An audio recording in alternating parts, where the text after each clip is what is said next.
সাক্ষ্য প্রদান আন্তর্জাতিক অপরাধ ট্রাইব্যুনাল কেস নং ICD BD 02-2025 মামলা চিফ প্রসিকিউটর বনাম শেখ হাসিনা এবং অন্যরা।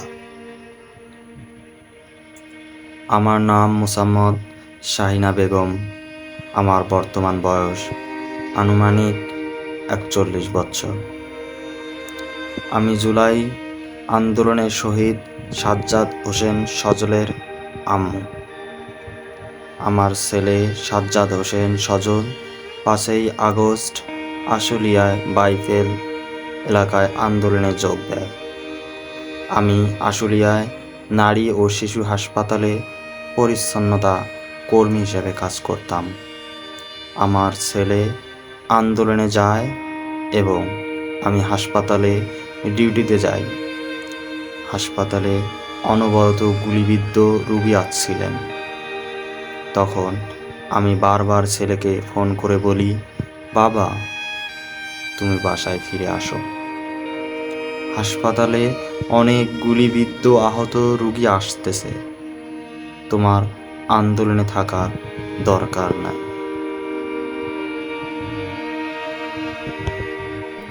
তখন সে আমাকে বলে, তুমি এত স্বার্থপর কেন মা? আমি এখন বাসায় যেতে পারবো না।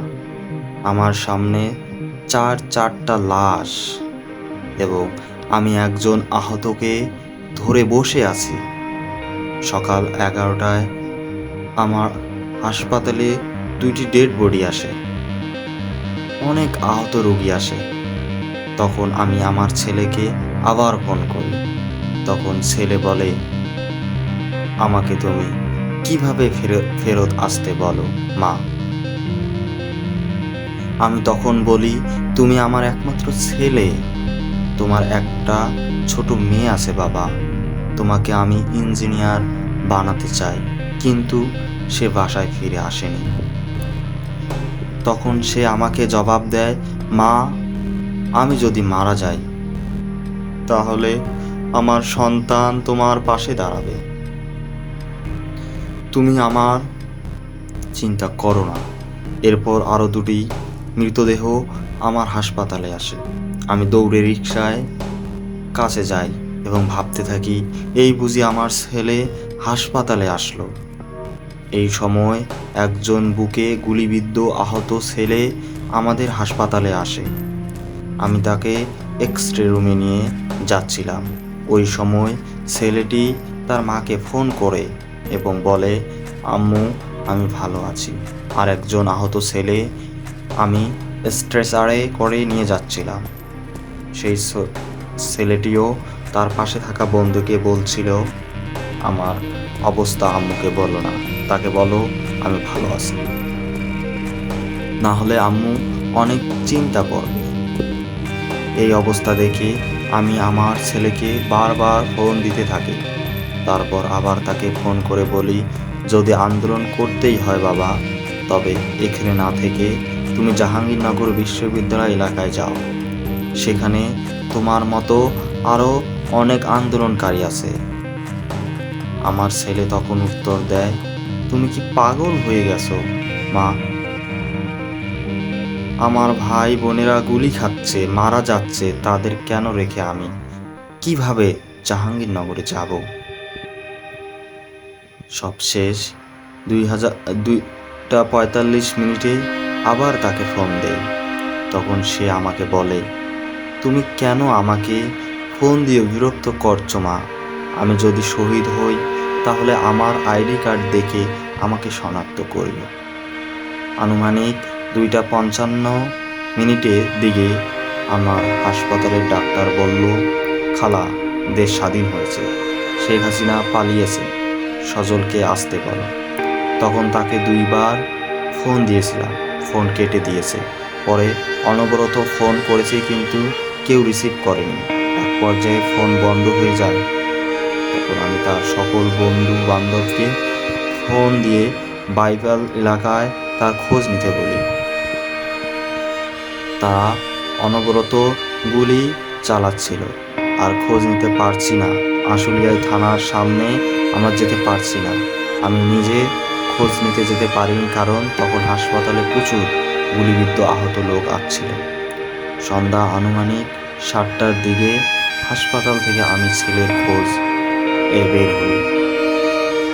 আমার সাথে সজলের এক বন্ধু, তার নাম শান্ত, তাকে সাথে নিয়ে আমি বের হই। আমি আশেপাশে যত হাসপাতাল আছে সকল হাসপাতালে ছেলের খোঁজ করি, কিন্তু পাইনি আমার ছেলের খোঁজ।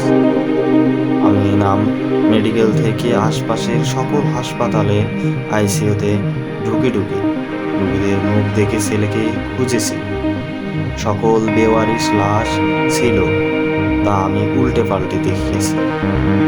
তখন সেখানে থাকা স্টাফরা তারা আমাকে লাশ দেখতে নিষেধ করছে, কারণ তারা বলছিল আপনি সহ্য করতে পারবেন না। নিহতদের মাথায় মুখে গুলি লেগে ছিন্ন বিচ্ছিন্ন হয়ে গেছে, এগুলো দেখলে আপনি পড়ে যেতে পারেন।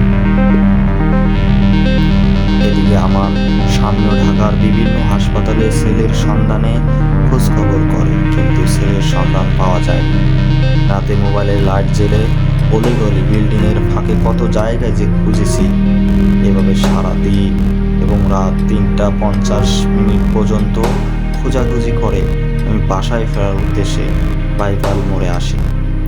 তখন আমি সেখানে লাঠিসোঁটা নিয়ে পাহারারত ছাত্রদের দেখতে পাই। তাদের কাছে আমার ছেলের সন্ধান জানতে চাই এবং আমার মোবাইলে থাকা ছবি তাদের দেয়। তখন একজন ছেলে আমাকে বলে, আন্টি, আপনি যদি সহ্য করতে পারেন তাহলে আমি আপনাকে একটা খবর বলতে চাই। তখন আমি বললাম, বাবা, আমি আমার ছেলেকে পাওয়ার জন্য সকল কিছু সহ্য করতে প্রস্তুত আছি, তুমি বলো, তুমি একটিবার আমায় বলো। তখন সেই ছেলেটি আমাকে বলে, আশুলিয়া থানার সামনে 6 থেকে 7টি ছেলেকে হত্যা করে পুলিশরা পুড়িয়ে ফেলেছে। আপনি সেখানে আপনার ছেলেকে খুঁজে দেখতে পারেন। আমি আশুলিয়া থানায় যেতে চাইলে অন্য ছাত্ররা আমাকে সেখানে যেতে দেয়। তারা আমাকে জোর করে বাসায় পাঠিয়ে দেয়। আমি বাসায় গিয়ে তাহাজ্জুদ ও ফজরের নামাজ পড়ে আল্লাহর কাছে কান্নাকাটি করি আর দোয়া করি যেন আমার সজলের অন্তত মরদেহটা পায়। পরের দিন 6 আগস্ট 6টার দিকে বাসা থেকে আবার বের হই এবং সকাল আনুমানিক 6টা 30 দিকে আশুলিয়ার থানার সামনে যাই। সেখানে গিয়ে একটি পুলিশের পিকআপ গাড়িতে বেশ কয়েকটি পোড়া লাশ দেখতে পাই। অনেক মানুষ লাশগুলোর ছবি ও ভিডিও বানাচ্ছিল। আমি ভিড় ঠেলে সামনে যাই এবং একটা ছবি তুলি। এই সেই ছবির ফ্রেম কপি এই যে নিয়ে এসেছি। আমি দেখতে পাই একটি লাশ এমনভাবে পুড়ে গেছে যে পায়ের একটা মোটা হাড় হয়ে আছে এবং সে হাড়ের সাথে একটি জুতা পোড়া অবস্থায় ঝুলছে। সামান্য টাচ করলেই জুতাটা হয়তো পড়ে যাবে। জুতাটা দেখেই আমি বুঝতে পারি যে এই জুতাটা আমার ছেলে সজলের জুতা। আমি তখন উপস্থিত সেনা সদস্যদের বলি, এ আমার ছেলের লাশ, দয়া করে আমার ছেলের লাশ আমাকে দিয়ে দিন। তখন সেনাবাহিনীর সদস্যরা আমাকে বলেন, এখন লাশ দেওয়ার অনুমতি নেই, অনুমতি পাওয়া গেলে আপনাকে জানাবো। আমি নিরুপায় আমার ছেলের লাশ ফেরত পাওয়ার জন্য আমার কর্মস্থলের হাসপাতালের ডাক্তারদের সহায়তা করার অনুরোধ করি। বিকেল আনুমানিক 4টা 30 এর দিকে সজলের বন্ধুরা আমাকে ফোন দিয়ে সেখানে লাশ পোড়ানো হয়েছিল সেখানে আসতে বলে। আমি সেখানে 5টার দিকে গিয়ে পৌঁছাই।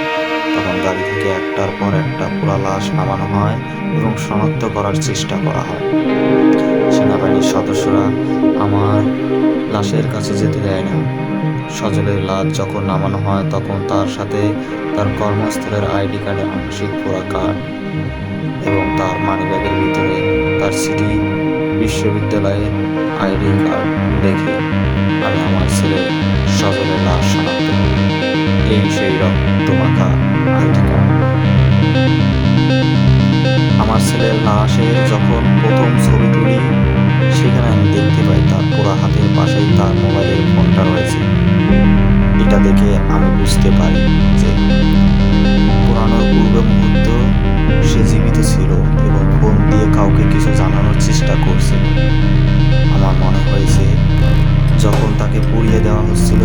সে প্রাণপণে তার অবস্থা আমাদেরকে জানার চেষ্টা করেছিল বা ফোনে মেসেজ লেখার চেষ্টা করেছিল, কিন্তু একটার পর আরেকটা লাশ ফেলার কারণে নিচে পড়ে যাওয়ায় সে আর কোনো মেসেজ লেখা বা কল দেওয়ার সুযোগ পায়নি।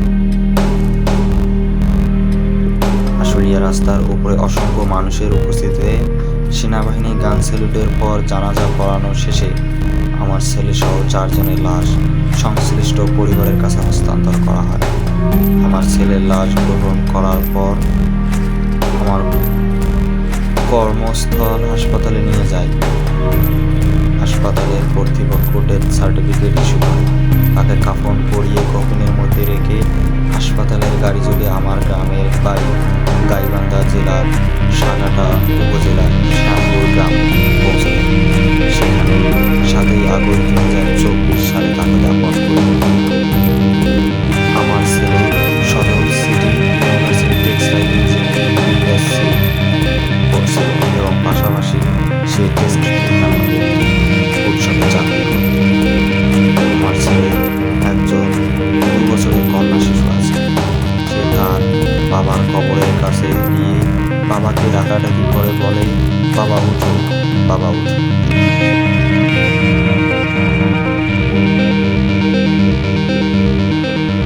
আমার সন্তান সহ 2000 মানুষকে যারা হত্যা করেছে সেই আসামিরা সহ এই হত্যাকাণ্ডের জন্য দায়ী শেখ হাসিনা, আসাদুজ্জামান খান কামাল, আইজিপি মামুন, ওবায়দুল কাদের, সাইফুল এমপি, আওয়ামী লীগ, যুবলীগ, ছাত্রলীগ এবং পুলিশ লীগের বিচার চাই।